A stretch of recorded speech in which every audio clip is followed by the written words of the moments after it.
your eyes on the prize. I can tell you what I'm seeing. You can have it if you dream it. Just be brave and you'll achieve it all. It all. I wanna know if you really want it, and if you do, then just shout it loud and clear. I wanna know if you really need it, and if you do, then just shout it loud and clear, loud and clear, loud and clear, loud and clear. Shout it loud and clear, loud and clear, loud and clear, loud and clear. Shout it loud and clear. Yeah, I got you singing to that song. Don't think I don't know these things. All right, good evening, ladies and gentlemen. Good evening, everybody, and welcome to another edition here of DayTradeSPY.com's Week in Review.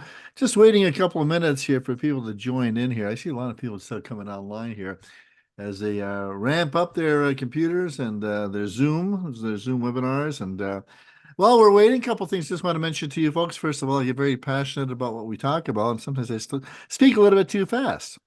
After all, I've been doing this for about 15th year now. So I get very excited. And the funny thing is, I'm just as excited about trading now as I ever was, more so, in fact.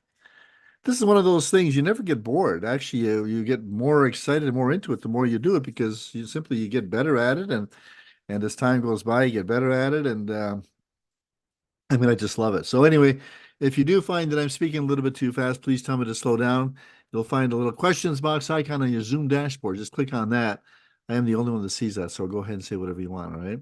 All right, what's the other thing I want to say? Yes, that, of course, there's a questions box on the Zoom dashboard, so ask some questions, and we're going to get to the little Q&A session in a little bit. And yeah, we'll try and push through and get everything wrapped up in an hour. How's that? I don't want to keep you here on a beautiful, gorgeous night. It's as it is in Western New York right here. A little bit on the cool side, but beautiful, sunny. And just looking out there at the sunset right now, it's just gorgeous. And maybe you'll get a chance to see it yourselves here, but I'm pretty sure. Anyway, all right, let's get started here, folks. And my name is Hugh. Hang on, I got to hit this button here. All right, and good evening again, everybody. Welcome to DayTradeSPY.com's Week in Review. And my name is Hugh for Sunday, August the 11th, 2024. And I'll give you a couple of seconds here just to read this disclaimer. Keeps the lawyers happy. So I'm going to be quiet while you go through this. While I'm enjoying the beautiful sunset here. Just kind of turn around. Oh my gosh. Yeah, we had a little rain come through earlier. A few clouds. Beautiful, beautiful out there. So out on the water. We're actually on the water. Maybe after this, if I get a little time, just take a run out to the boat. Anyway, you alone are responsible for all your own trading, folks, and past performance does not guarantee future results. I think you all know that. All right, I think you all know that. All right, Week in Review. There I am. You know what? I don't know if you can see me or not because of the light in the background. So maybe what I have to do is actually close the blinds, and that will provide for a little better lighting. As I also put the light on the inside here. All right, let's take a look and see if this is going to improve situation. All right, if I hit this button, that should work. I think the blinds are coming down now. All right, there we go. I think this will put a little more light on my face. Not that you want to see me necessarily, but there we go. All right, let's leave it at that. Okay, I apologize for that light in the middle there. You know, where's it? So I can get it right there. Is that where it is? There's right there. Okay. Anyway, if I kind of go in front of it, maybe that's a little bit easier. Anyway, we are live, ladies and gentlemen. We are live. That's what we do every Sunday night. Sunday night, 8 o'clock Eastern, and it's our Week in Review. Look forward to the week ahead of us. And sometimes we even do a little bit of a primer on options. And I kind of want to see if anybody who is new on maybe can let us know. Let us know in the questions box, all right? And there, of course, is the comment there, questions box. So right now, I am going to ask you a question. Are you new to trading? All right, if you are, let me know. And if we have a lot of people here, we might do a bit of an options primer. If not, we'll just kind of skip over that. I think a lot of people are are pretty well versed in options trading. And let me just kind of go for that. No, lots of no's. Okay, lots of second week. All right, thanks for that, Ken. All right. Okay, no. Wow. Okay, you guys all know what options are. All right. By the way, when I say guys, I mean gals as well. All right. So anyway, it's like to welcome everybody here.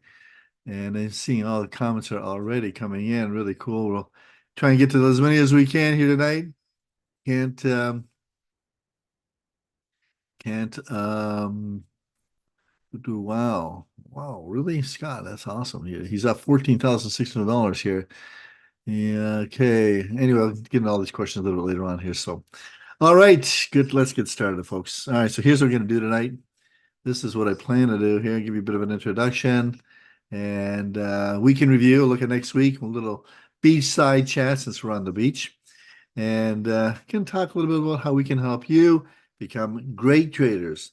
Excuse me, not just better traders, but great traders. All right, big difference. All right. Excuse me while I just wet my throat with a little drink here. Okay, and also we give you a 2-minute tutorial. 2-minute tutorial, including some options trades that I had done. Actually, I've got last Friday's options trades up there for you. I'm going to go through them in detail, show you what I did, and if you kind of just like learn what we do, and you can see how you can make some pretty good money. Pretty good money, all right? And let's get started. So, a little bit of a background. I know most of you probably heard it already, but I come from corporate America. Handed off a lot of my money to my financial advisor. He blew half of it out before I realized. I'm sure had I stayed with him long enough, he'd have blown it all out. And that's what they do, isn't it? I shouldn't say that. I think they try hard, a lot of them, but I don't understand. I think they go through courses and stuff, but a lot of theoretical. See, I think what it is, it's a lot of theory. I don't know for sure because I've never taken a course, but I'm guessing there's a lot of theory and they learn a lot of things. But when it comes to actually applying some of that knowledge, or let's put it this way, when you're trading somebody else's account, um, you're not going to have the same considerations, the same feelings as if it's your own money.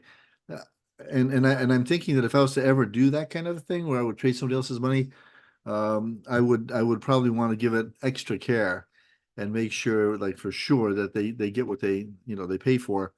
I can't imagine. I hate to lose. I'm going to tell you right now. I hate to lose, but I would really hate to lose your money.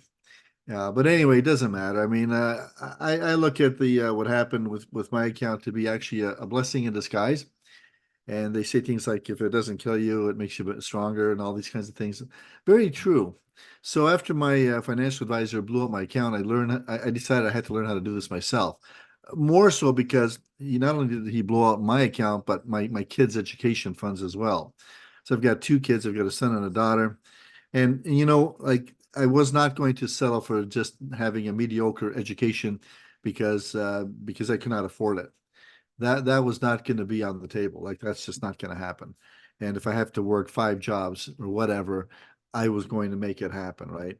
And I realized I didn't want to work 5 jobs. I just wanted to work smarter so I don't have to work harder. So I took all these different courses and stuff. I actually learned a few things along the way. And mostly what I teach you, however, is the stuff that I had learned. I'm going to call it in the trenches trading.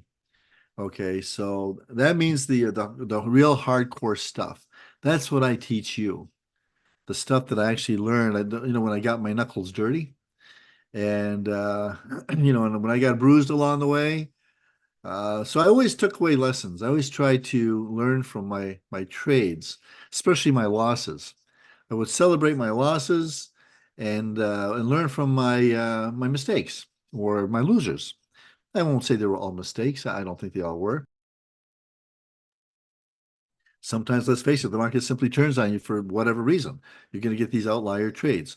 But every loss I took, I'd always see, okay, why did I think this was a good trade 3 days ago and suddenly it's not? What went wrong? What went wrong? And simple things like I mean, when I first started trading options, By the way, first I started trading equities, and then I rolled into options on companies and different things. Then I went into options on SPX, eventually finding SPY, and I'll tell you why in a little bit. But when I got into options, at the beginning, I didn't know what I was doing. This is kind of cool, but I would buy a company because I liked it, because maybe I used their products or I liked their food or something. That was ridiculous. These were all the ridiculous reasons to buy options. But I would learn lessons along the way. And the funny thing is, after you stop doing what doesn't work and doing more of what does work, eventually what you're really kind of doing is what's working, and hence you end up making some more real money. But for me, there are like endless options strategies out there. But for me, I like the short-term breakout trades for small multiple daily gains. I find that I could see the results right away. I don't have to wait a long time, and I can do that multiple times a day and have a lot of fun doing it. And I can actually watch my account, literally grow based on my expertise, my skills. And since doing that, then people started seeing that I started bringing home the toys. Lots of vacations, new cars, new house, new airplane, things like that. And they said, oh, they thought I won a lottery. And I said, no, no, no, I just learned how to trade SPY options. And they asked if I could show them, and I did.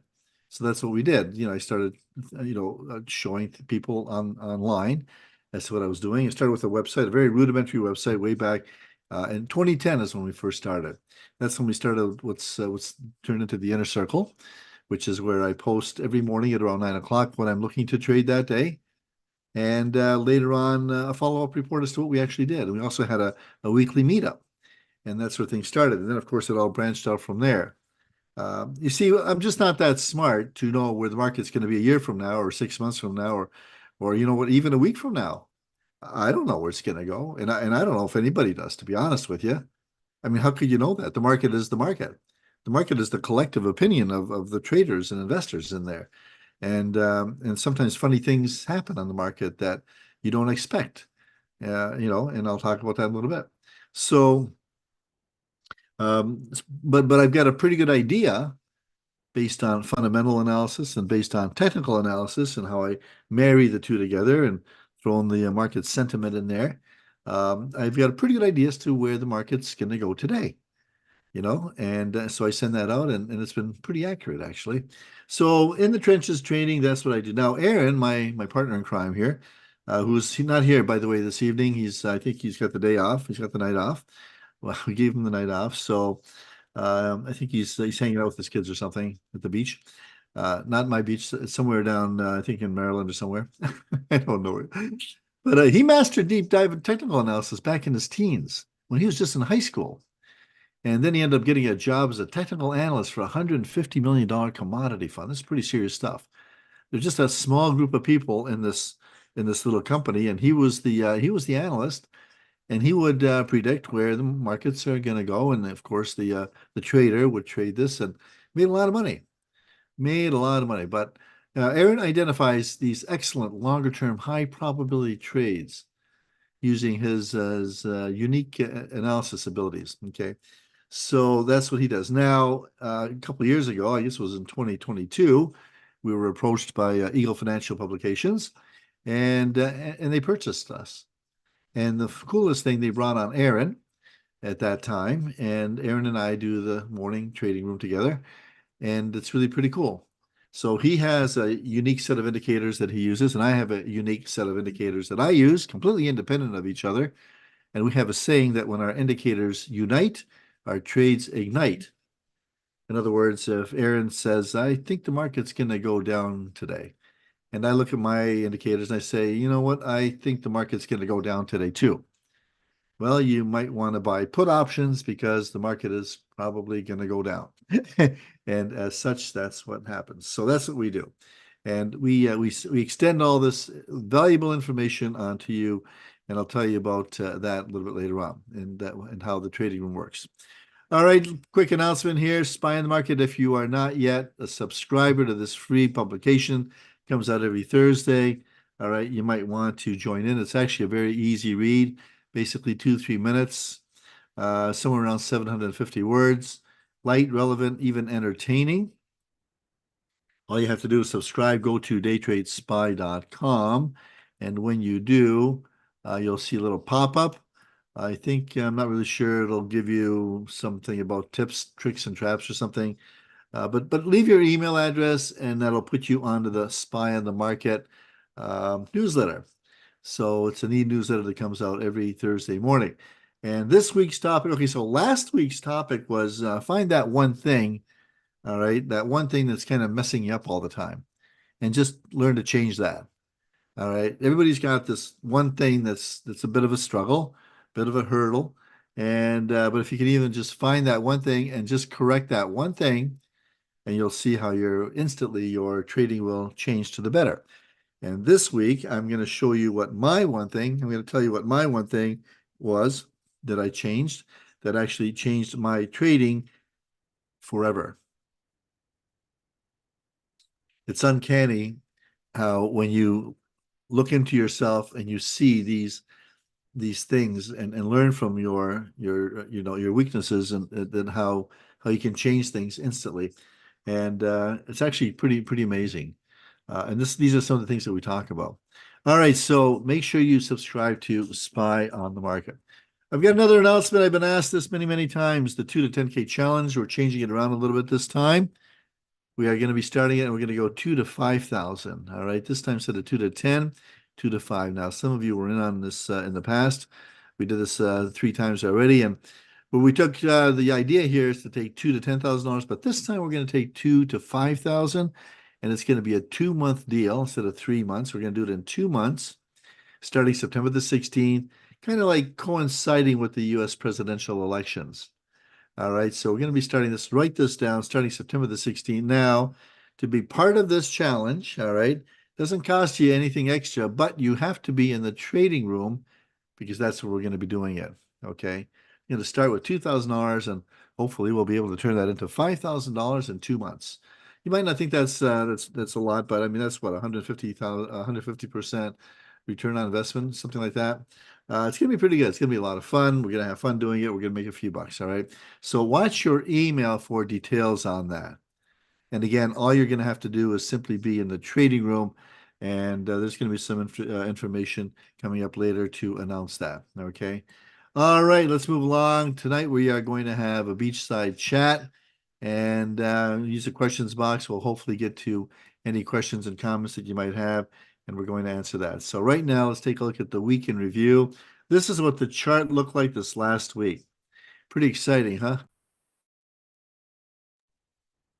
A regular roller coaster. I feel like I'm in an amusement park ride or something here. And kind of when you stretch it out, here's what happened last week. We had some massive moves. I mean, we took we got a range of about what 25 points there between the low and the high, something like that, 25, 26 points or something.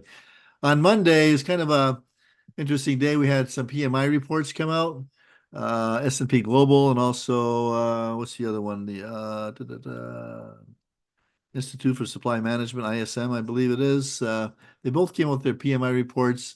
Anyway, they tested we went down, but pushed back up to the 511 mark where we found some rather pushed down to the 511 mark where we found some support in pre-market, ran up and came back down.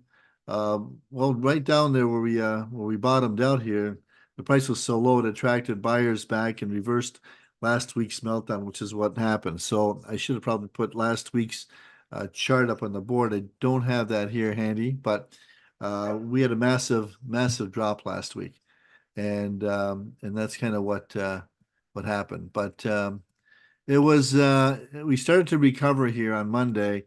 On Tuesday was a low, no news day, mostly technical trading, and we ran back up the flagpole here, but sellers were triggered at 528, and we had a big drop here, a lot of selling going on. So this what happened was the Bank of Japan was talking about raising their interest rates again, where the other economies of the world, Bank of Canada, I think Australia, European Central Bank, I think Bank of England, all these other banks, central banks are lowering their rates. dropping rates. Well, the Bank of Japan, which I believe was, I think it might have even been in a negative interest rate situation or at zero. Their objective was to raise rates. All right.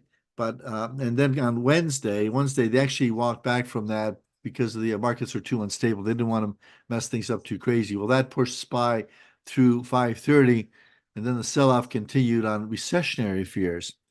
And it dropped another 16 points, wiped out the recent gains that we just had in the last several days. So here's this thing. It's called, I think it's called a carry trade. Carry trade. So what happens is money, of course, is fluid. It's dynamic. It moves, right? It's not limited to borders. So what a lot of investors would do is borrow money very cheaply with the yen. They would go to Japan, borrow money for nothing or next to nothing, right? Very, very cheaply, and then they would turn around and invest it, say, in the U.S. stock market, and that's fine as long as you've got that, you've got everything covered and the spreads and all these different, and your equity, covered. But when they raise the interest rates, that spread between the yen and the U.S. dollar, tightened up. The money wasn't there anyway. A lot of companies they got their margin calls. What's the equivalent of margin calls? So a lot of companies they cashed out. The big financial institutions they had to liquidate a lot of these options. We lost a lot of money, billions of dollars in equity as it pushed the market down. Big sell off. This is the big sell off. The big shift from high cap items, high cap stocks into opportunities in the lower to mid cap stocks. So this big shift that happened a week or two ago, and came back to that. A lot of fears with the recession coming in. Anyway, the market dropped about 16 points right there, wiped out the last several days.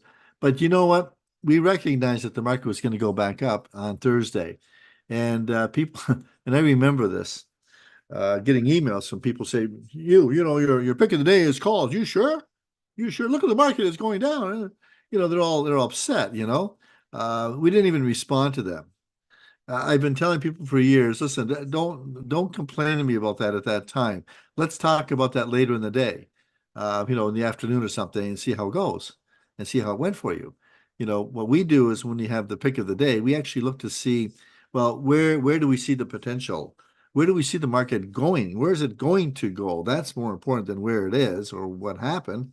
Yes, we need that information, and we do, but just because the market is down now or has gone down the last little while doesn't mean it's going to continue going down. I mean, it may. So we look at all these different factors, right?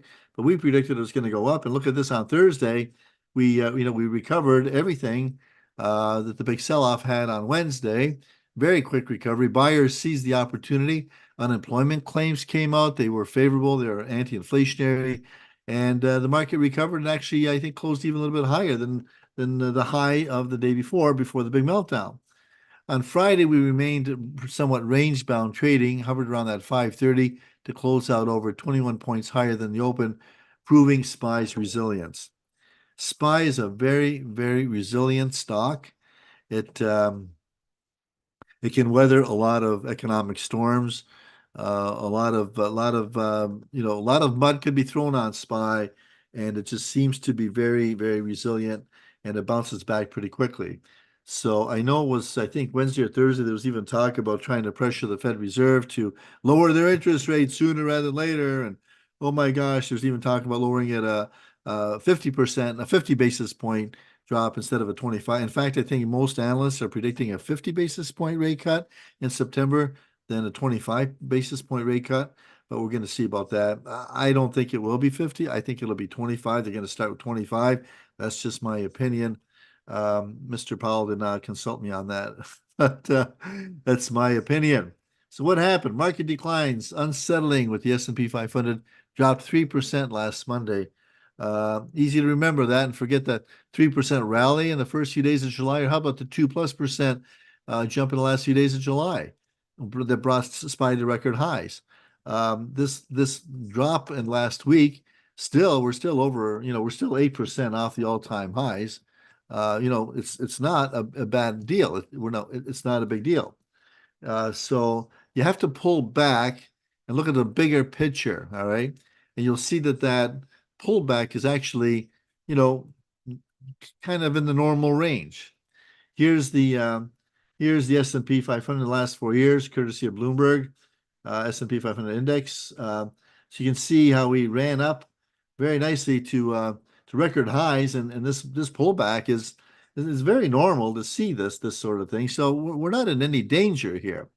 I know it doesn't sound promising if you're sitting in calls and you know you kind of get wiped out a little bit here, but I think we sort of got used to markets continuing to go up forever, and they don't go up forever. Sometimes they actually pull back. So here's what the week pulled, and we basically had a 0% gain or loss in the week, but we're still 12% year to date since we started, right? NASDAQ is up almost 12%, 11.6, and the Dow was up 4.8%.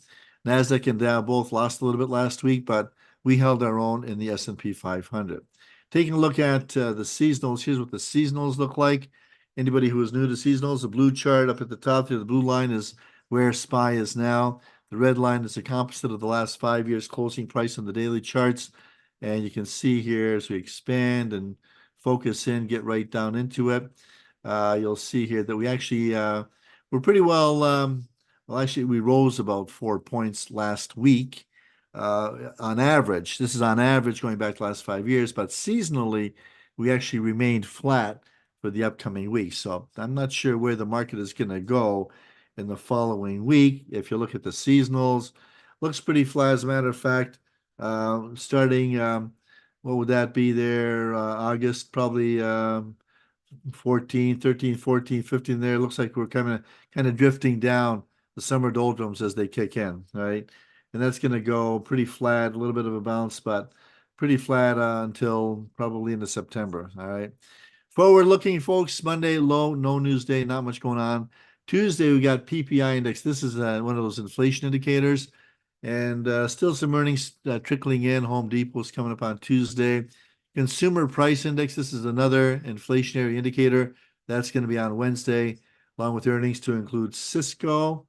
Thursday, we've got unemployment claims, retail sales. This is going to be another market moving needle, right?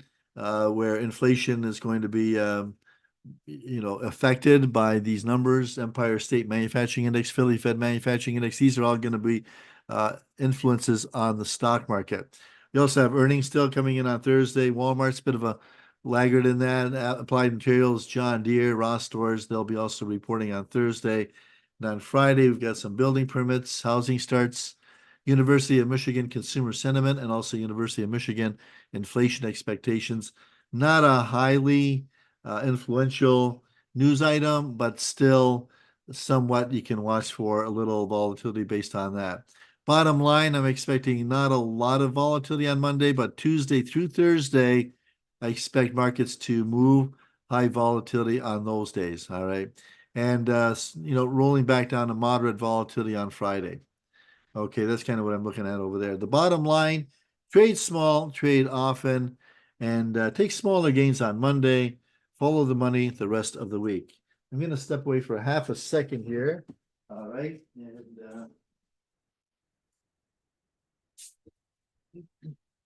all right, sorry, I'm back. I just had to turn on a light because one of the things as you're watching the sunset, the sun tends to go down very quickly. It's actually amazing how fast it happens. All right, trade small, trade often. We're going to talk a little bit about this in a little bit, all right? Trades, this is not just a good saying, but I think it's actually a really kind of an interesting saying, okay? And I'll explain that a little bit later on. Trade small, trade often. This is one of those revelation type things, okay? All right, so take smaller gains on Monday, follow the money the rest of the week. All right, gang, what do we do? Well, here's what we do. Here's what we do. We teach you how to spot those many opportunities that the market presents us every day. And we tell you how to trade them. All right. That's one of our analysts right there. She's looking for those opportunities. Oh, gotta love this girl.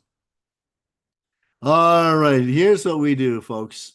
Day Trade Spy. Welcome to anybody who is new to Day Trade Spy. We've been around a long time. Very long time. We got some solid gold, learn and earn actionable plans. All right. We don't just tell you stuff. We don't give you a theory. And I'll tell you something. When I first started trading, of course, I took all these various courses. I'm not going to name them all. I'm probably sure, you and I've, some of you, I'm sure we've met along the way, sitting in a hotel room, right? You know the way they hold you up? They lock the doors to keep you in there, and they even have a banker. This is true. There's this one place we went to. I think it was in Charlotte, and they locked the doors, and they insisted that you buy their program. And I remember this one. Actually, they had a contest. They followed the charts through. You had to indicate you had one shot. You can, as the chart was slowly going through, they didn't tell you what the chart was or anything else, but they just kind of threw up a chart up there.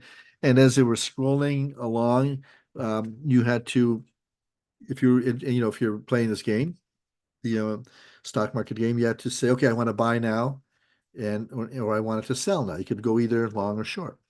And and then, of course, let's say you buy, and then, they move the chart. And then when you're ready to sell, then you say, okay, I'm ready to sell. And then you sell. Okay. Excuse me. And there were a couple hundred people in the room, and I came in number two. And I came in number two. And the prize was $1,000. I was so excited. It was $1,000. Wow, cool. I just won $1,000. That's what they said the prize was. Uh, and then I was so excited because I came in number two. And then when I went to collect the prize, he said, "Oh, no, it's $1,000 off the course." I said, "Well, that's not what you said, but I'm not going to worry about it. I'm not going to make a big deal of it. Whatever. You did say $1,000, and now you're telling me it's $1,000 off the course. So big difference." Anyway, I noticed a few things on these courses. They really are very insistent on that you buy them. They lock the door. They have a banker there to lend you money. They just they even feed you, right? They go around, they give you a little bit of a menu, and then they come back with the sandwiches or whatever you order, so that they make sure you don't go out of the room. And they bring in all these professional traders, and oh, I just made 3 cents on a stock change. I'm raking it in. Oh, really, really? Anyway, folks, we don't do that. All right, we don't do that. We actually have programs that we use ourselves now. Okay, this is what we learn this. We learn this ourselves and we use it, and we teach you what we learn. So here's the funny thing about the stock market. It's kind of like a university that you can never graduate from. It's always changing. It's always changing. There's always something new to pop up out of nowhere that's going to affect the stock market. So, but what we do is all those things that I had learned and that Aaron has learned, we tell you.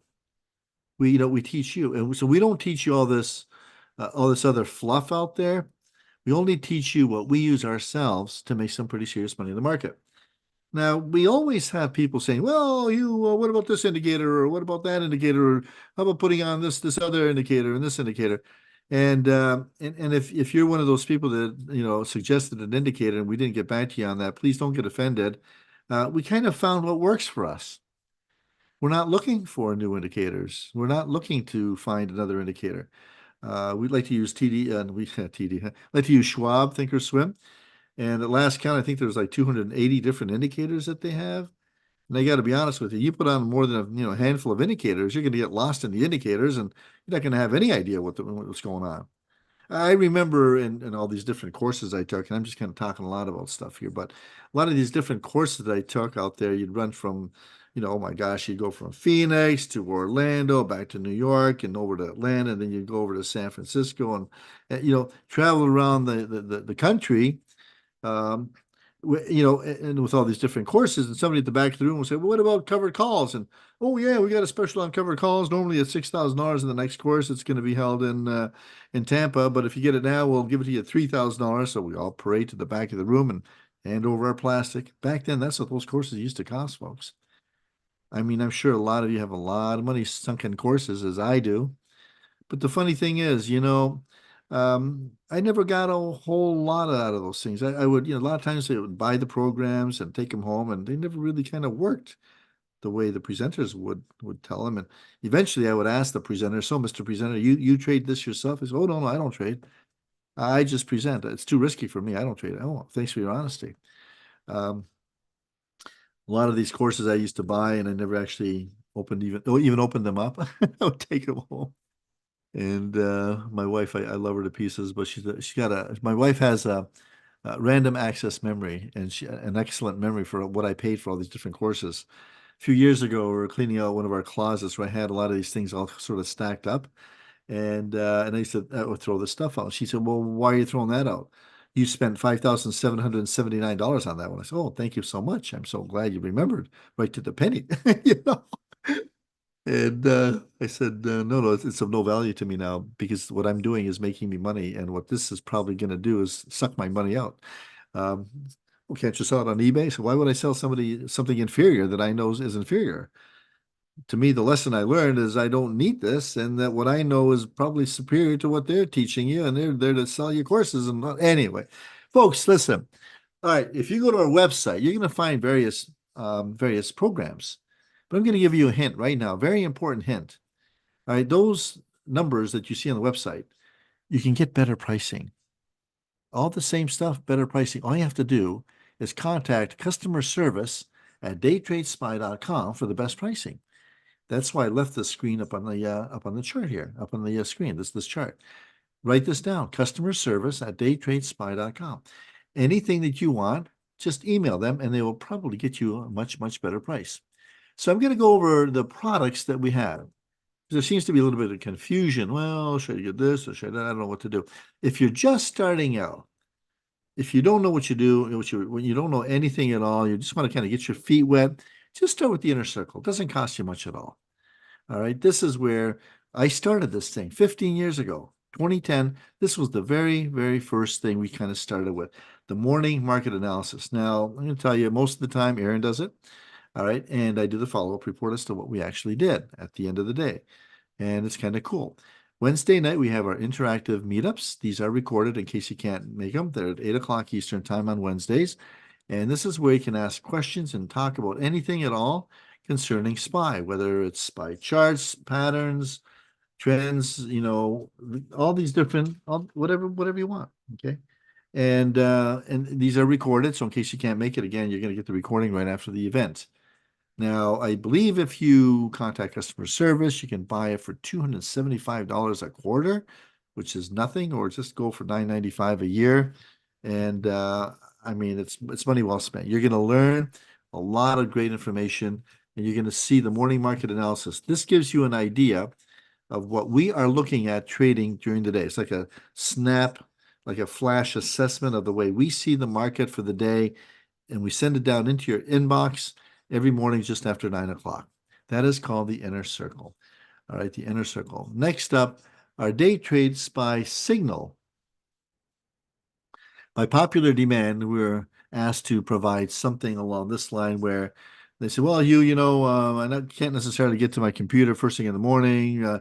Sometimes I can, sometimes I can't, but maybe I'm on the road, or maybe I'm at my job, or I'm taking the kids to school or something. Do you have something that will just trigger as to a trade coming up? So yes, actually we do. This thing is algorithm based. You're going to get 3 to 5 signals a week. Last week we had five successful signals that triggered. These are sent to your email and your cell phone as a text. Now the idea here is to buy immediately. So as soon as you get it, if you're driving, just pull off to the side of the road, pull up your trading platform on your mobile device and make the purchase. Immediately, just put it up for sale for a 5% gain. And if it hasn't sold by 4 o'clock Eastern time that day, sell it at the market close. It's been working exceptionally well. I think we got over 90% or so. I don't know what the success rate is. A lot. It's a lot. The cost of this, again, if you go to customer service, you're going to get this at $14.95 a year, $3.99 a quarter, $149 a month. These prices may change, but this is kind of what it's looking at. And listen, if you don't like it in 2 weeks, just give them a call or email customer service. They'll give you 100% of your money back, guaranteed. No questions asked, no problem. Now, the signal usually comes to you in the morning, somewhere between 9:30, 9:40, and say noon. All right. So this is the morning, and we've trimmed it down. We used to be in the afternoons as well. I don't think it goes out in the afternoons. I can't remember the last time it went out in the afternoon. But 3 to 5 times a week in the morning, you get the signal, immediately make the purchase, put it up for sale for 5%. If it hasn't sold by the end of the day, sell it at market price. Now, here's the cool thing about this. We have to put a success standard in this. That's why we said 5%. But for anybody who is able to follow the market, many of our traders make a lot more than the 5% gain. Okay, they make a lot more than the 5% gain, and you will too when you understand what we are looking at. Now, this is very similar. It's not the same, but it's similar. We have another program called the Pick of the Day. Now, this is actually scheduled to be sent to your inbox just after 9 o'clock in the morning. Okay, it's emailed to you. This is where Aaron and I now, this is not algorithm based. This is where Aaron and I make an executive decision as to where we see the market going in the morning. Now, sometimes we're a little off. Sometimes you have to wait a day. Sometimes, you don't sell this at the end of the day. This could hold over into the next day. Now, we have told people in the past that because they're all concerned about a stop loss. So listen, if you're really insistent on a stop loss, just plug in a 40% stop loss. It's going to be not very often, very rare that you're going to probably need this, but if you're really insistent, just put a 40% stop loss. But it usually doesn't work that way. So as soon as you get the pick, the idea here is to buy at the market open. So let's say it's a call option. Here's what you do. If the pick is it's a particular option, expiration date, strike price, it's all there. All right. And we don't know what the price is going to be. Nobody knows that until the market opens, right? So when the market opens, you're going to want to wait a few seconds until the bid-ask spread settle in nice and tight. Then if the pressure is in your direction, for example, calls, you will see on a 1-minute chart that the candle's kind of pushing green, right? It's going to push up. Buy it right then and there. Just buy it and then put it up for sale for a 6% profit target. Sit back, relax, come back, and usually in a few minutes, it gives you your 6% profit. Okay, so the pick of the day is anchored in time. It says that we're saying that here at market open, this should go up 6% sometime today. That's kind of the way that's working. That's the way that one works. Okay, you might even hold it overnight, but it's not very often that happens. Anyway, cost of this $14.95 a year. This is nothing, or $3.99 a quarter. Again, with this too, you get a 30-day, 100% money back guarantee. If you really don't like it, just call us and we'll give you money back. The piece de resistance, is that how you say that? Piece de resistance. My French isn't very good, folks. This is our trading room, our famous trading room. Been going for now in its 15th year, hosted by myself, along with Aaron. And again, between the two of us, Aaron and myself, we've got 40 plus years of market experience. I think we know a few things. I think a few things have rubbed off on us. We're still in the business. We're still in the game. These are interactive sessions, a lot like this. Learn and earn, fully narrated. This is where our strategies come alive. Every morning, 9:20 to 10:30 a.m. Eastern Time. Look at this price, $6.99 a quarter. Are you serious? 14-day, 100% money back guarantee. This is the best value. Hey, listen, if you know what calls and puts are, this is where you need to be. You don't have to know our strategy. You don't have to take all these different courses and different things. This is where we teach you everything. We teach you what we trade what we teach. All right. So you got to join in on this because this is where it all happens. All right, let's get to some questions, some few Q&As. I want to kind of get caught up a little bit on this one here.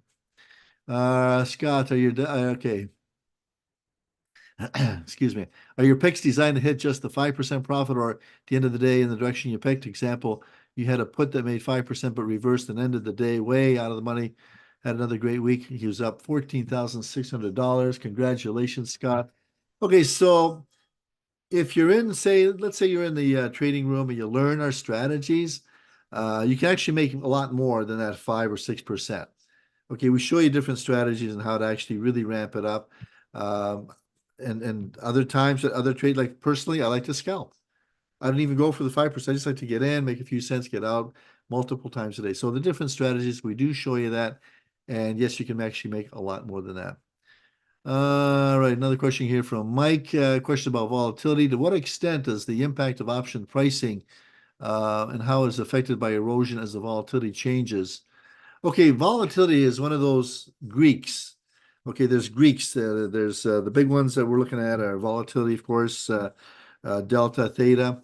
These are the ones that we sort of look at. And volatility is a measure of, how would I call it? The uncertainty or certainty of where, or how the market feels about the upcoming, um, the upcoming pricing in the market. So if it's not, let's say there's a news item that's going to come out and that's going to affect the stock market. Volatility will increase, meaning that, well, we're traders and we like to protect our investment. We're options traders, and we're gonna, we're not going to accept a cheap price. It's going to push the value of the options higher, right? High volatility is going to push options prices higher just to kind of cover them, right? And then when the news item passes, that, oh, okay, the sky did not fall. There's still gas in the car, food in the fridge. We're still alive. And then things stable a little bit. Then the volatility comes down. Okay. And so does the option price. So here's how volatility kind of really directly impacts pricing. So if volatility, so the level is here, and if volatility comes up, the option price goes up. And if you buy at a very high level of volatility, and you're going to get expensive options. I think it was, I can't remember which day it was the other day. Some of those options were, well, they were $10, $9 and $10. And we issued, as an example, we issued our pick of the day was a no trade today. No trade today because of elevated volatility. In other words, had you gone in, and if we given you a pick and you'd have gone in at the market open and paid $10 for an option, and by at 9:15 that option might have been down to $7. That kind of puts you in a really bad spot, doesn't it? You just lost $3 on the option because of the volatility squeeze. So some people didn't like that no trade. Well, we're paying you for an options pick, and now you're saying you're not going to give us a pick. What's the deal here? Hey, listen, we just saved your ass, buddy. That's what we told them. We just saved your ass because if you bought into that volatility, you'd have been so mad because that option went from $10 down to $6, and you'd have been sitting there having lost all that money, and a stop would have taken you out and all this other crap. So thank you. Sometimes a no pick is the pick. All right. No pick is the pick. If you see a no pick, sit on your hands for a while. All right. Just relax. And the irony of it all is that it's actually interesting because when that happened, we noticed the volume wasn't there either. Right. The volume, when the volatility was high and those option prices were really high, we noticed there was not a lot of trading. Only those beginners that didn't know any better traded. So where you normally see 5,000 options having traded already by, 5 minutes after 9:30, right after the opening bell, we saw maybe a couple of hundred. Telling me just the newbies got jumped in on that one. That wasn't very good. So anyway, volatility, yes, affects the pricing very, very much so. All right, there's a gray box in the lower left corner with a dot in it. I don't see it. I don't know, maybe whatever. Is it still there, Mark? I don't know. All right. Okay, so let me just scroll through some of these questions. Love you guys. Okay, had a very good week. Congratulations, Dawson. Uh, he just said, yeah, a very good week, you. I like the no trade days on the pick of the day. Yeah. All right. Okay, welcome, James. James L. I don't like to say last names for privacy reasons. So we just use initials. James, he says, yes, I'm new to trading and my wife has now joined me. Welcome, James' wife. We made $2,200 Friday. Nice. Congratulations on that. I gotta tell I like to tell these little stories, if you notice. This Sunday night might be a little education for you, but it's also my social life. And I'm gonna get to some other stuff. We might go a little after 9 o'clock here, the way things are going, folks. You okay with that? Um, so I remember years ago, I had this it turned out it was a divorced couple. There was the husband, and then separately, unbeknownst to each other, the wife was also a subscriber. And I knew that because they actually had a child, a son, who was also a trader. And they would talk about how they would guide their son independently, thinking that they were the trader. and the son was following the father, and then he was also following the mother, and the mother and father they would talk negatively about each other, and I wasn't playing into it, but I didn't want to let on that, hey, I got both of you guys on the system here. Oh, I didn't want to make things worse for them, but it was actually kind of funny. So yeah, so for privacy reasons, we don't give out last names. All right, that's just so. Do you believe the summer low is in, Rod? I don't know. According to the long-term charts, I don't think we're necessarily there yet. We're only in the middle of August.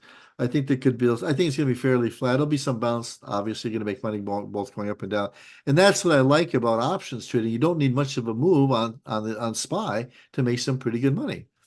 All right. Okay, it would help if you could point out some of the items that you see on a scalp trade to pick your entry and exit points with your actual trades. Okay, Richard, we'll try and do that in our trading room. But I'm going to tell you that a lot of times these things happen very fast.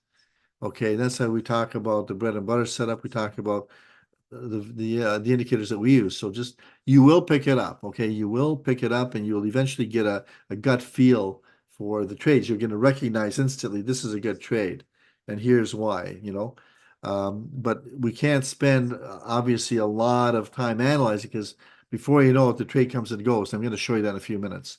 So, but we'll try and maybe extrapolate a little bit more on the reasons that we see as to why we get into the trades and stuff. Right. Okay, John, down in Australia. Oh my gosh, John. Thank you, John G. Thank you very much for that. Very high win rate, but 40% stops. Keep running through as things as it ruins seven nights of 6% winners. So I personally don't like to use, and I do not use stop losses. I know Aaron likes stops. He had actually been stopped out twice this last few days. I personally don't like to use stops, and I'll explain to you why. Because I find that if the market goes against you, it's going to go against you like pretty soon, right? It's probably going to be a news item that the market is going to go against you on. Well, the market has an excellent memory for support and resistance, but it actually has a poor memory for news. So often, usually, a news item will move the market, but if you just wait a little bit, that news item will be long forgotten and replaced by another news item or something else that's going to maybe a technical indicator that's going to get you a bounce off of support and go back up. And this happens all the time. Maybe I shouldn't use superlatives because somebody's going to hold me to that. It happens usually. So if the market is turning against me and I'm going to say a call, the market's going down, I'll sit back and patiently wait for the market to go through its temper tantrum, right? This is where your experience with little kids comes in handy. All right. You'll know if you remember when you had a 4-year-old son or daughter and they didn't get their way, what happens? They take a temper tantrum. They cannot really express themselves, effectively, or you're not listening when they say, I actually have to go to the bathroom. If you don't find me a bathroom, I'm going to wet my pants. They have a temper tantrum. They wet their pants and you get mad. Well, that's your fault because you did not recognize their communication, right? Anyway, you know what I'm saying? They have a temper tantrum and you just have to wait it out. Maybe they have a lot of sugar in them, all the energy, they're bouncing around, and maybe you shouldn't have fed them, half a pound of gummy bears before bed. Yeah, right. That happens. So you think you're doing them a favor. You're not. You're not doing yourself a favor either. So the market is a lot like that. I look at the market as a living being. It is it has its own personality. Sometimes the market is very excited. It's in your favor. It's everything's going great. Other times it's in a very negative mood. For some reason, something happened, and it just it doesn't like what it's seeing. So there's a big sell-off. We're going to sell, sell, sell. We're not doing this anymore. We're going to sell. We're going to take our profits. We're going to take our loss. We're going to pick up our bat and go home. That's what the market does. But just wait. Just wait a little bit. It'll be fine. Trust me, it will be fine. So, all right. Anyway, that's kind of what that's. So if you don't, so I don't use anyway. Long story short, I don't use stops, and I've been doing very well with that thing. Now, every now and then, I will say I do get in a bad spot. I did take a hit the other day for a couple $1,000. on an option that I spent, I can't remember, it's maybe $2,000, $3,000 I lost on the 555 calls. Okay. So if anybody ever says they never lose, they're lying to you. Yes, I have losses once in a while, but it's never enough to kill me. Okay. All right. What are your thoughts on the direction of the market this coming week? The direction of the market coming week, Mike, I think I kind of went over that. I think it's going to be a little bit of up, a little bit of down. There's going to be volatility Tuesday through Thursday. We'll just go for the little gains. All right. Um, okay. Question about when I say the bid-ask spread nice and tight. I mean within 2, 3, 4 cents of each other. Within 2, 3 cents, the bid ask should really between somewhere, depending on the price. If the price is like $2, $3 or more, then a 4 cent spread between the bid and the ask is fine. If you see like a 10-cent spread, that's not fine. 5-cent spread, that's not fine. Wait till the spread tightens up. That's what I'm saying. All right. Okay, thanks for that, Phil. Phil L. Phil's been with us for a very long time. Important. How's your health? My heart. It's okay. My blood pressure is a little high, but it's always high. I'm okay. And I'm not supposed to trade. My cardiologist told me I didn't like the pressure of me trading, so I tend not to trade much. Did I do that right? I can do that because he's not online. I'll show you something in a minute here. I'm going to jump right to this. Here's our 2-minute tutorial. I am having fun tonight. All right, 2-minute tutorial. Did I do that wink right? I don't trade much. Folks, here I'm going to tell you something. Trade small, trade often. This is what it really means. All right, let me tell you what it really means. This is not just a saying that I like to have. By trading small, you gradually build up your account. Little by little by little by little, you're climbing a ladder.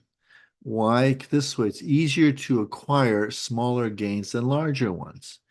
Those singles and doubles. This is how we always say it, singles and doubles, right? And don't go for the home runs. Every now and then you're going to get a home run. Awesome. Truly is. But if you go for the home runs, you're going to get burned. I run into that every now and then when I get a little bit off the guardrails, right? Oh, I'm really confident. I get cocky.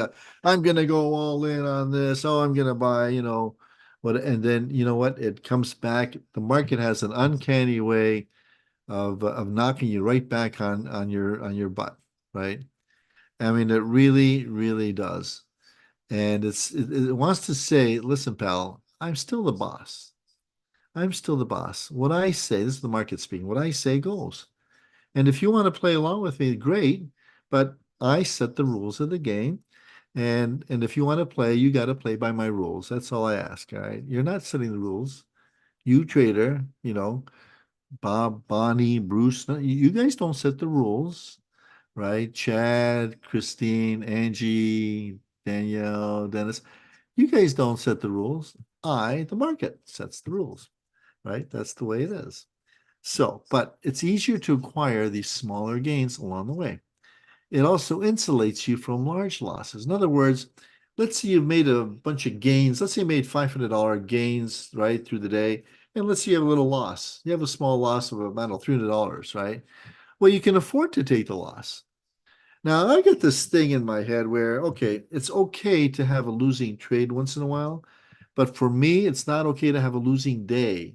I'm not happy with a losing day. I might have a couple of trades that are not doing too well, but if I can overall for the day make money, I'm okay with that. I also like to trade small, trade often. It's actually the law of large numbers, okay? If you're good and over the course of a long period of time, you're accumulating wealth. If you have the odd loss, it's not going to kill you. I also like this because I enjoy trading. I actually enjoy hitting the buttons, establishing the setup, the exits, all of that wonderful stuff that goes with it. So instead of having maybe one trade a day, I might have, a number of trades a day. And I think it's just a lot more fun. So here's what I mean by this trade small often. And I get this question asked a lot. How much of my account to trade? Here's the problem. Traders increase their, I see this all the time. Traders increase their percentage of their account as their balance grows.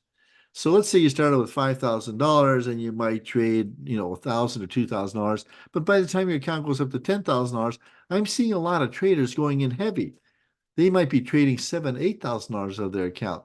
Their percentages is going up. And in other words, it's too optimistic of an approach and it extends your risk.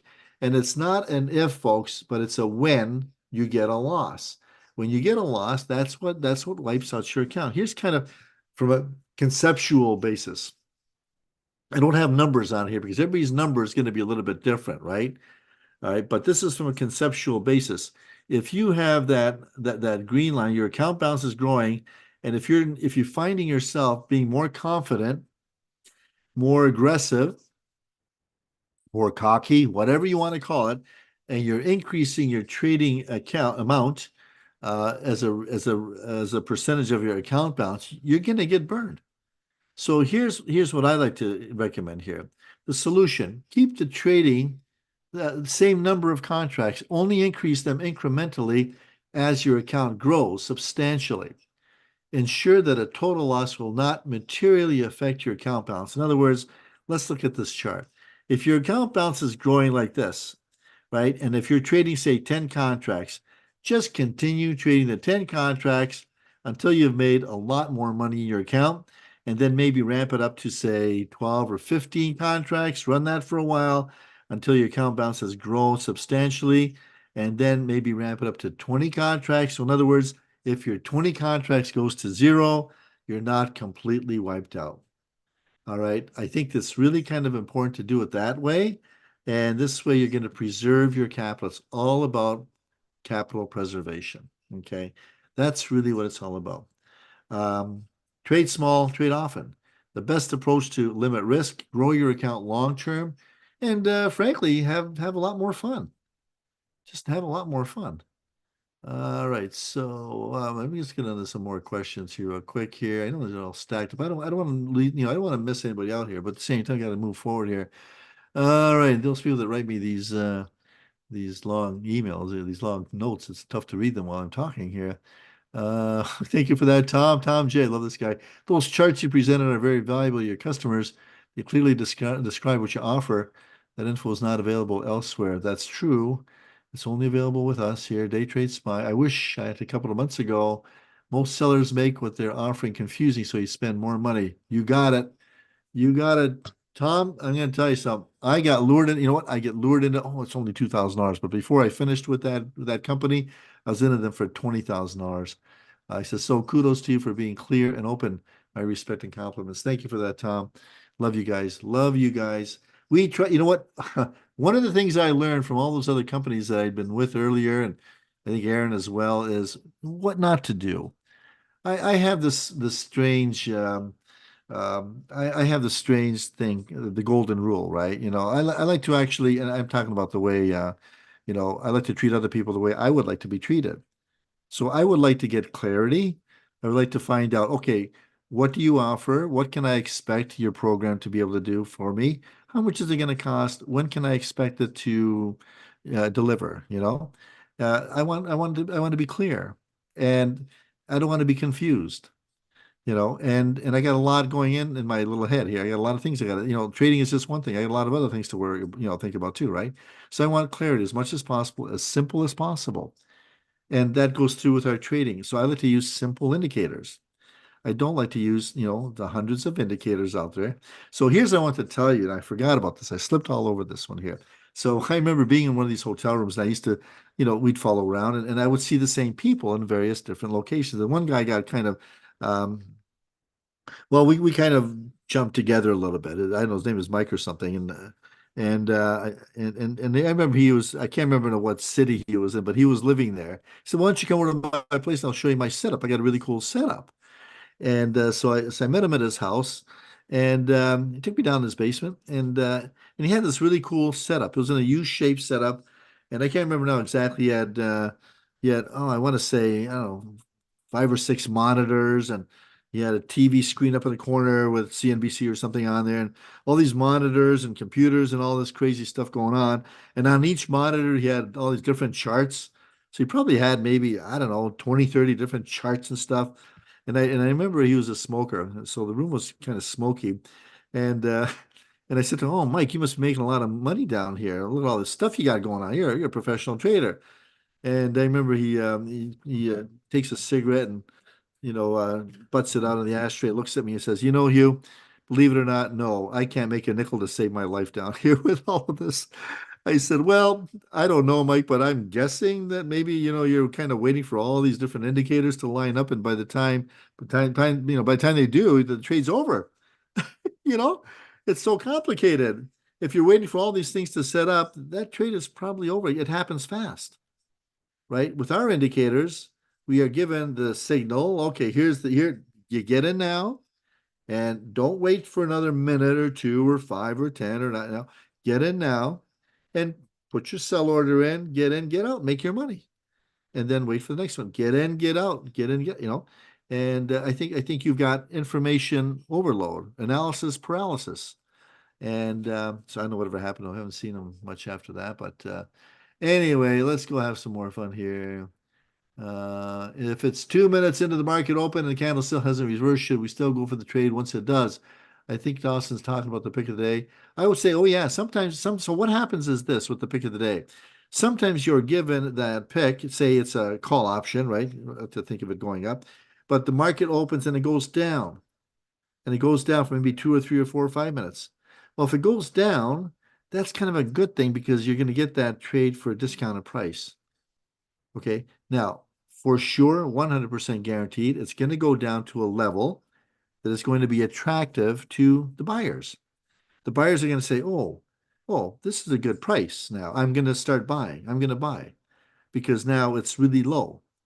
All right. And they're going to buy. And then what happens? The price kind of stabilizes. And then as it starts pushing up, then people see, oh, it's pushing up. I better buy because somebody knows something that I don't. Is I'm going to buy. There's other buyers, so they're going to start buying. Money begets money. So the more buyers there are, the more money comes into the market and starts pushing it back up. Now, I'm going to tell you something right now. This is very, very valuable. If the market goes down right after the open, it's going to find some level of support. It's probably going to go back up a little bit and probably bounce off a little resistance. And that resistance could be at some exponential moving average, or it could be at a strike price, or it could be at a pivot point or something. And it's going to come back down again a little bit, possibly double bottom. And then it's going to probably find the support and start pushing back up. As it pushes back up, and the ideal time to get in is when it breaks that little resistance I just talked about a minute ago. Breaks that resistance, bingo, that's when you buy. All right, that's when you buy. Okay. Now, this happens a lot. It happens all the time. Okay. Man, I just gave you such a cool secret. I can't believe I did that. Anyway, I was going to tell you something else. I can't remember now. There's all kinds of little tricks we use. All right, let's go on. Let's go on. Okay. Question here. You said the pick of the day is not based on an algorithm, but the signal is. What is it that determines what you all pick for the day? Because there have been several times you've been very wrong. I don't expect you all to be 100%, but when you're very wrong, and a lot of money is lost. Okay, Dustin, sometimes we get conflicting information between Aaron and myself, and sometimes we don't agree. Sometimes I let him convince me of a certain thing based on his parameters. Sometimes I convince him. He has a tendency to go south. I have a tendency to go north. I always like to go to the upside. I've got a bias to the upside, but if he convinces me with a very, very strong reason to go down, then I will concur. But usually, once in a while, it does go against us. Now, let me ask you this: if you waited in the pick of the day into the next day, would it have delivered? Usually the answer is yes. So what Aaron is seeing, if it's going to the downside, is something a little bit further out. And that's what he is seeing. So he's going a little longer outwards. I might be going to the immediate entry right at the market open. So that's where our differences generally lie. So if you are in a pick and it's going against you, just be patient. It'll probably come back down. Oftentimes it happens later in the afternoon as well. And this happened a lot. I think it was a couple of weeks ago or something, last week or something. There's a pick to the downside. But when the market opened up, it ran up pretty good, ran up way at the top.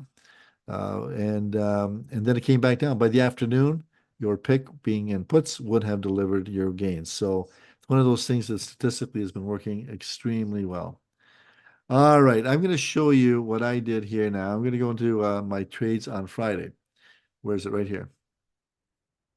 These are my trades on Friday, real money, real trades, and contrary to doctor's orders, but I'm going to go over these. Going to go real quick. There's 12 trades. Trade number one, folks. If this was only 10 contracts, now I didn't put on how many contracts I traded here, okay? I'll tell you why, because sometimes when I used to do that, sometimes people that would be trading 50 or $100,000, they'd say, well, wait a second, you're only trading 10,000. Why should I take instructions from you? You know, you're a nobody. And then other times, if I'm trading, say, 20,000, and there's guys that are trading 1,000, they say, oh, you're out of my league, so they drop me because of that. So the number of contracts or the number of the dollars invested that's not the important thing. All right. The important thing is the gains I made on this. But generally, a lot of people just trade 10 contracts. So if you'd have only traded 10 contracts, all right. So we're gonna analyze it to that. Okay. So if it was only 10 contracts, trade number one, you would have made $140 in 5 minutes right here at the top. Your investment would have been 75.60. Trade number two, this started, here's the times, 9:31 to 9:36. Next trade, 9:39 to 10:12. This is wrong. It's not 9:39 to 10:12. What happened here? Okay. That is skewed. That is not right. Okay, I made a mistake on that one. It's not. Oh, you know what? Hang on a second. That was wrong. That is wrong. Okay, I have to fix this one. That was not 5 minutes. 9:36. Sorry, 9. Is that right? I got it 9:39, 10, 12. 10, 12, 21 plus 33. 30. This is not 5 minutes. This is 33 minutes. 33 minutes. Okay. 33 minutes. Sorry about that. 33 minutes. Trade number three, $140 in 40 minutes for investment of 69.60. Trade number four, another $130 in 8 minutes. If you want to go through this after with the recording, you can and analyze it to $100 in 29 seconds right here. This example here got an 11, where is it here? This one here. 11:06:33 out at 11:07:02. Okay, 29 seconds, invested $6,500, picked up a quick $100 if this was only 10 contracts, right? By the way, this is gross. It's not, commission's not included. Here's another one, next one, trade number six, 59 seconds. Right, here's one, trade number six, 59 seconds, got an 11:07:32 out of 11:08:31. All right, another $100, invested 65.50. Trade number seven, another $100 and 126 minutes. That was just a little over 2 hours. Trade number eight, $120 in a half an hour. Number nine, $100 in 45 seconds. In at 2:03:18 out of 2:04:13. Sorry, 2:04:03, so 45 seconds. Trade number 10, and my cardiologist would kill me if he saw this, but I checked before to make sure he's not on it. He's not. Uh, he told me, he said, your blood pressure is too high, so I don't want you trading a lot. So this was just something I did for fun. Okay, it's just a fun thing. If all of this would have went to pot, it would not have killed me. All right. Trade number 10, $120 in 7 minutes, 110 in 4 minutes. Trade number 12, just an easy $90 in 2 minutes, as you can see, and invested this. These are the amounts that I invested right here. So here's the summary. Here's the summary. Total gains 1370 net, or sorry, gains less commission. So I don't know, $1,200, $1,300, whatever it was, done by just before 2:30. The average time of the trade, this is actually a little bit wrong. I'd have to figure this out. but probably about 20 minutes. I'm just going to write this here, roughly 20 minutes. Okay, roughly 20 minutes.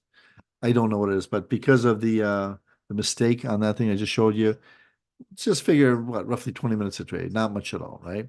My average investment, folks, was only 62.90, done by 224. These were all the following Friday's expiration. They were all at the money options. So notice I had lots of time. I had a week. I had a week plus the rest of the day on Friday. My risk was actually pretty low on this, and my fun factor was quite high. So for that reason, I ended up making some pretty decent money. Had a blast doing it, and that's really what it's all about, right? That's what it's all about. So and that's really kind of what it's all about here. And what I'm going to do now is let me go back to this slide here. Maybe take another few questions if I can. I don't want to keep you too much in here tonight, but I did want to tell you that. Let's just flip over and they're real money, folks. This is real money. There's a lot of fun. All right. So let's get back to some more questions, and then we're gonna call it a night here. My gosh, 9:15 already. All right.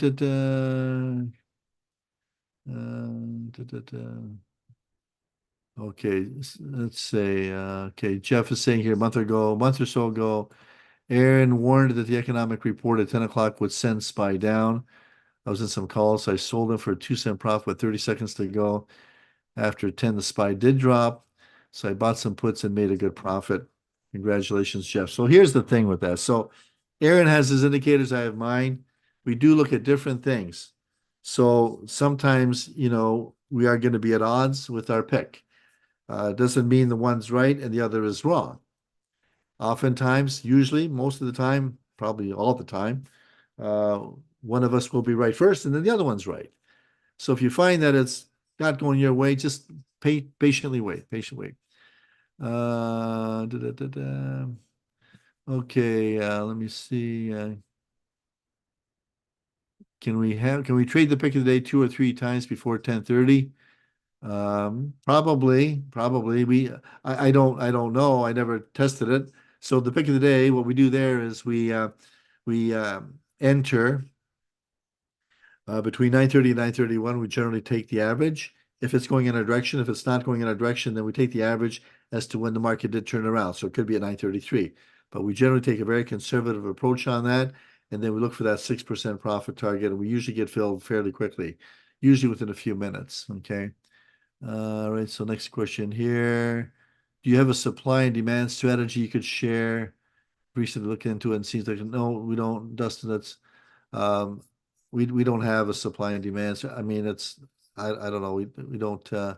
What we show you is the way I got it very simplified, as much as I simplified I can, because I like simple. So I try not to bring in other factors, even though that there may be there are many different strategies. And quite honestly, I'm not saying our strategies are for everybody. You might like longer term swing trades or position trading or something. I don't know. I'm just telling you what works really, really well for me, and it really has. So, da, da, da, da, da. Okay, let's see. Okay, let me just kind of go through some of these comments here. What news service gets the majority of your attention? Okay, so in the mornings we go through a number of different news sources. There isn't any one that we lean on. I look at the Wall Street Journal, Market Watch, Bloomberg, yes, even CNN and Fox. Look at bar chart. I look at various news feeds that we have, Twitter feeds. They come our way. Various opinions from some really reliable sources. So we bring it all together. Forex Factory. So we bring all these together, and I try and get a balanced report as to what's going on and get an assessment off that. So I can't say any one particular news feed is going to necessarily influence me more than. Thanks, Bill. You like that? You like that wink? That was so that yeah, I didn't really trade much, right? My cardiologist would kill me. I think he'll probably fire me. Ever been fired from your doctor? I got a feeling he would, so I got to be careful. I don't want to overextend myself on that. So anyway, Richard W. So multiple small trades. If 10 contracts, then around 3 to 6,000 per trade, 20,000 will let you do 3 to 6 trades that day, depending on the current option price. Do you carry quite a bit more in your account than you do? Yes, I carry quite a bit more in my account than I do trades. So by trading small and trading often, you should have a substantial amount in your account. Doesn't mean you have to trade them. So you don't even have to have them in your Schwab. I think if you just put 25K into Schwab overall, say money markets or something, just park it there. Just park it there. It doesn't, you can trade as much as you want, to my understanding. Okay. All right. Okay. Okay. Thanks for that, Mike. He said I just trade the one trade a day, pick a day. My mistake is exactly what you're talking about, increasing my percentage of my balance. That has burnt me. So, okay. That's what I tell you. So, Tom, thanks for that. The trade room was valuable. You get to hear both sides of the discussion, make your own decisions or calls or puts.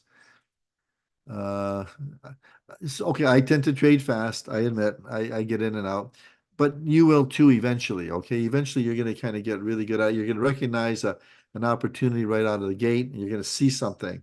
You're just going to see an opportunity, and you're going to jump at it. You don't have to go through everything, but you'll instantly recognize things that just kind of come to you. So, um, okay.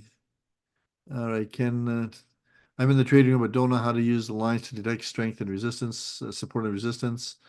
We'll teach you that more. We'll talk. If you're in the trading room, you have any questions in the trading room, please don't hesitate to ask. Um, okay. All right. How does it help us when you tell us trades you do after 10:30? Okay, so the trading room goes until 10:30 and then we wrap it up. So those trades I just showed you, yes, many of those were after 10:30. So sometimes I will continue on, but that doesn't mean but the trading room is open. Okay, we finish up at 10:30, so you can get on with the rest of your day. The trading room is designed to be like an educational kind of a thing, and teach you things so you can carry on. And a lot of people like to continue on at the end of the rest of the day. And a lot of times too, I've got other things to do too, so I don't want to kind of commit there and hold you all day long, right? We don't want to put handcuffs on you, but we think that we give you pretty good value from 9:20 to 10:30 in the morning. All right, folks, it's now 9:21. Speaking of the time, and I think with that, we're going to call it a day. You should actually get a link to the trading room report, the trading room subscription. So stick around, and if not, don't forget email customer service at DayTradeSPY. Been a pleasure, folks. Good night, everybody. What you do, give it all of you, and trust the process and keep your eyes on the prize. I can tell you what I'm seeing. You can have